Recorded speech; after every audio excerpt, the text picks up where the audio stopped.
Dear Attorney General Schneiderman, I've lived here for 15 years, and I've seen a lot.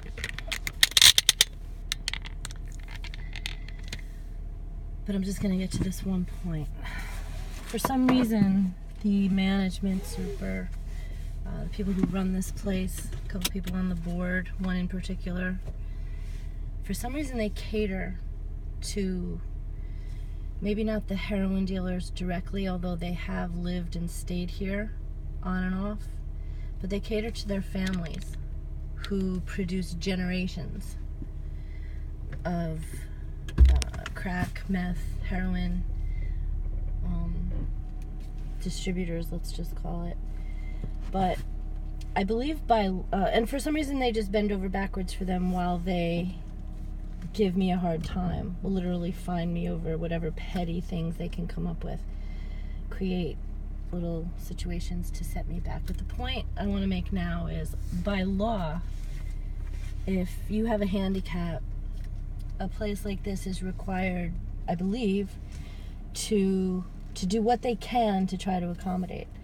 So where this car is parked is the assigned spot for a unit that is unoccupied at the moment. I think it was just, supposedly it was just sold about a month ago. But let me just make this point, because that's what this is about. The super will tell the mother of one of these drug dealers, who, I mean, you read about in the paper, with, being pulled over with, in their Nissan Quest, with 140 bags or 160 bags of heroin, and her landlord, even, again, her son, her grandson, and even her great-grandson. The FBI picked up her grandson, for example, in April, just a few months ago. So, but the super of this place, well, I think this is just a friend of theirs, from what I've gathered, because what I briefly heard this morning. They've gone to the city for a birthday party, so it's okay for them to leave this there for a few days, or for the weekend. It may not be that long, but this is an example of what the super, the management, through the super, even if the management doesn't know about this directly, the super is for some reason very friendly with these people, and so it's like, yeah, nobody's living there, so it's no big deal. But if I have trouble after getting my hip surgery, and just that few extra steps would make a world of difference. Not to mention, like I said, I've been here 15 years. You'd think I'd be given some sort of, seniority is not the word I want to use, but just a little bit of respect. But they don't. And so that's one of 1,000 examples of even more serious, I don't want to say breaking of the rules, because people do what they have to do. But it's not just that they turn a blind eye to unlicensed electricians or unlicensed plumbers doing work. It's that they will go out of their way to send me a letter that says, oh, you need to get rid of the dog that we know that you've had here for 14 years. Which I was granted permission 14 years ago. And then, a week later they'll say, oh, sorry, it was an oversight. But they will create these stressful situations that cause tension and conversations. And it's been like clockwork for 15 years.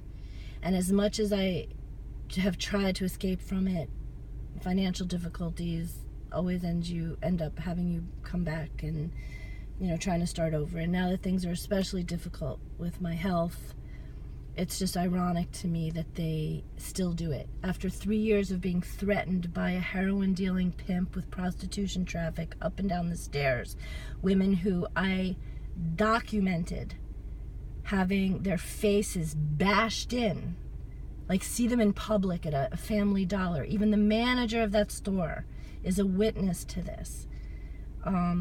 These are the women that come in and out of here, and yet they would laugh at me when I asked if I could even temporarily be allowed to park where that blue car is right now, so that I didn't, no, I'm sorry, that's where the pimp was. I wanted to park somewhere else, so I didn't have to like risk being too close to him in the comings and goings, which, by the way, just even leaving my apartment, I would have to look out the window. I would listen at the door, which is why when I hear, people actually talking about paying for sex and recording it, it's because I was just trying to get out of my fucking apartment. Sorry.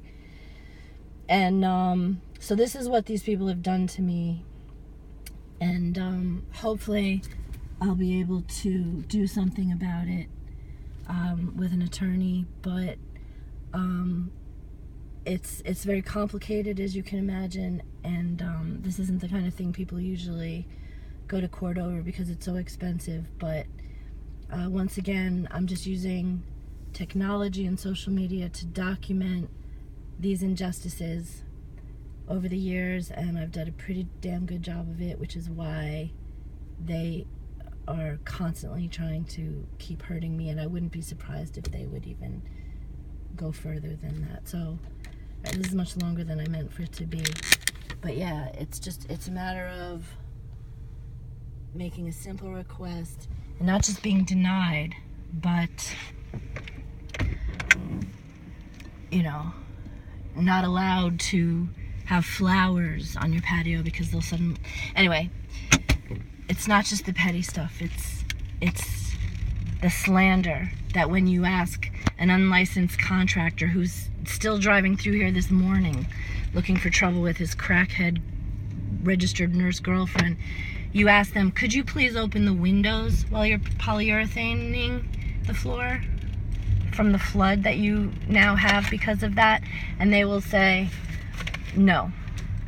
And then you call the building department, and the building department comes, and the super will tell them, don't worry about her, she's completely crazy. That is the definition of slander, with the super's picture right next to it, and Hillcrest picture right next to it. And so while everybody's talking about wishing they could do something about all the children overdosing on heroin, how about you check out the hypocrisy in the ways in which we allow this sort of injustice to go on,